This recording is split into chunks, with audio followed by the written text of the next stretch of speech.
Selamat siang Bapak, perkenalkan nama saya Angel Adi Putra Roni, kelas C, NIM 2003030081, semester 2, jurusan Sosiologi, Fakultas Ilmu Sosial dan Ilmu Politik, Universitas Nusa Cendana. Baik, saya akan mempresentasikan makalah review buku kedua tentang sebuah sejarah dari klasik sosiologi. Bab 1. Dari filsafat sosial ke sosiologi. Premis ideologis dan teoritis dari sosiologis.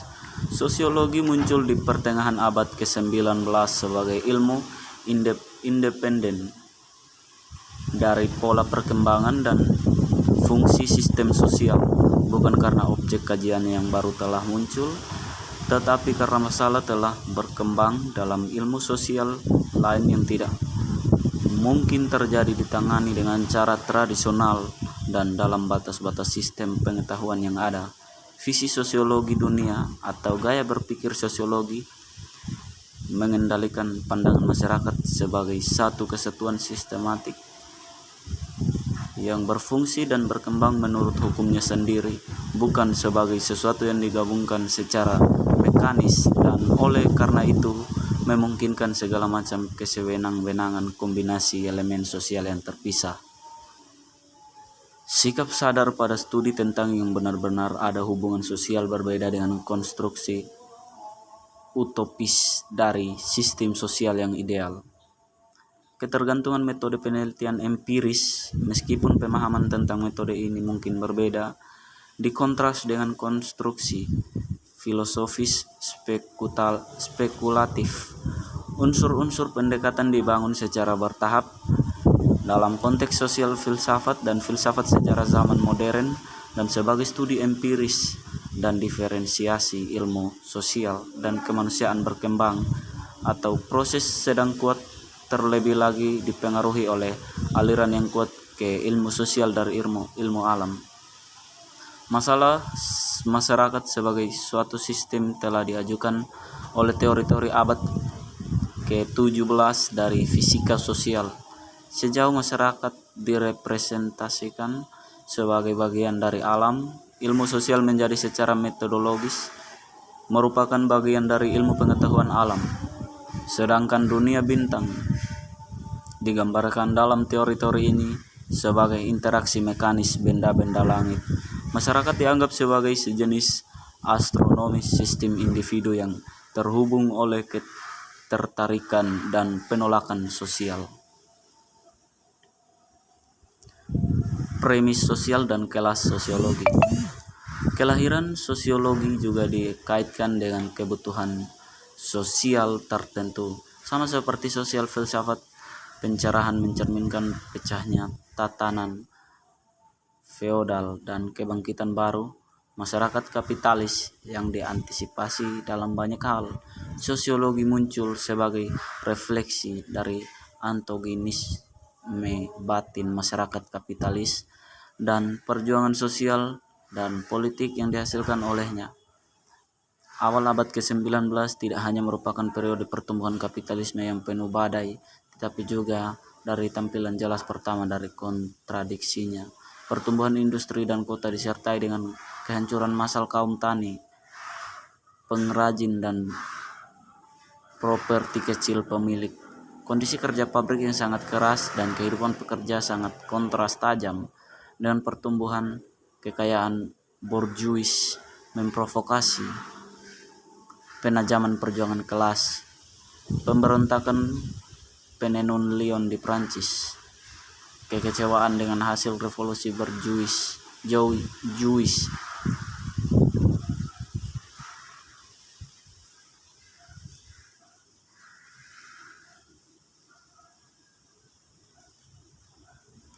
yang diproklamasi oleh menyapu lapisan luas kekecewaan hasil dan Kingdom of Reason yang diproklamasi oleh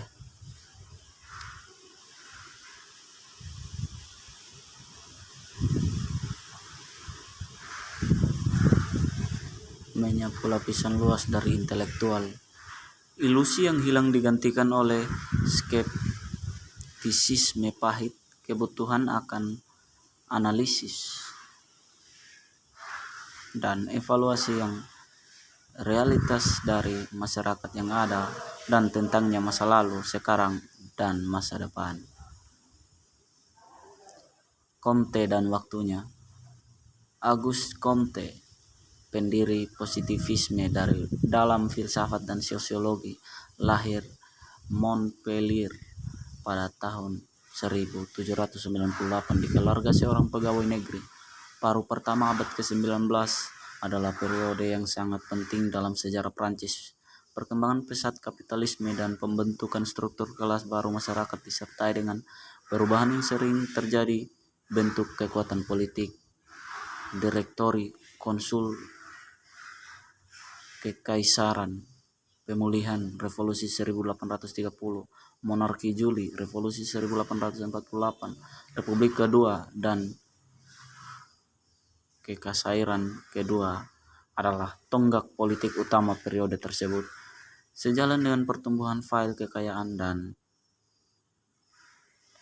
kekuasaan borjuis, kemiskinan dan kekuatan perlawanan kelas pekerja juga tumbuh. Perkembangan sains dan teknik dipadukan dengan krisis tradisional, sistem ideologis, dan pencarian filosofis yang intens. Semua itu berpengaruh pada pandangan Comte. Awal meninggalkan Katolik dan monarkisme keluarga ayahnya, ia mengembangkan sikap agnostik pada agama tradisional. Pendidikan dalam sains diterima dari Politeknik École de Paris dan simpati Republik menentang baik Napoleon dan Bourbon mengkondisikan karakter pandangan teoritisnya. Diusir dari École sebagai pemikir bebas, ia menjadi guru matematika. Klasifikasi ilmu pengetahuan. Pemisahan ilmu dari metafisika dan teologi adalah gagasan utama Comte metode positif. Menurut pendapatnya, sains sejati dicirikan dengan menolak tidak dapat dijawab pertanyaan, yaitu pertanyaan yang tidak dapat dikonfirmasi atau disangkal. Dengan mengandalkan fakta yang ditetapkan pengamatannya, dia mempertimbangkan pertanyaan tentang esensi dan penyebab hal-hal menjadi seperti itu. Metafisik, hal-hal tidak ilmiah. Pokok bahasan dan tugas sosiologi. Comte mempertentangkan sosiologi sebagai ilmu positif dengan teologis dan metafisik spekulasi tentang masyarakat dan manusia. Di satu sisi, dia mengkritik para teolog yang oleh menganggap manusia pada prinsipnya berbeda dari hewan, menganggapnya diciptakan oleh Tuhan atau penyediaan. Di sisi lain, sekaligus mengkritik pada para filosof yang mendahulunya sebagai ahli metafisika yang menciptakan utopia sosial. Dia mencela mereka karena memahami masyarakat sebagai penciptaan akal manusia dan keinginan rasional individu. Sosiologi menurutnya adalah salah satu ilmu yang mempelajari bagaimana akal dan pikiran manusia ditingkatkan oleh pengaruh kehidupan sosial. Ide ini berkembang menjadi konsepsi utuh individu sebagai abstraksi dan masyarakat sebagai realitas yang diatur oleh hukum alam.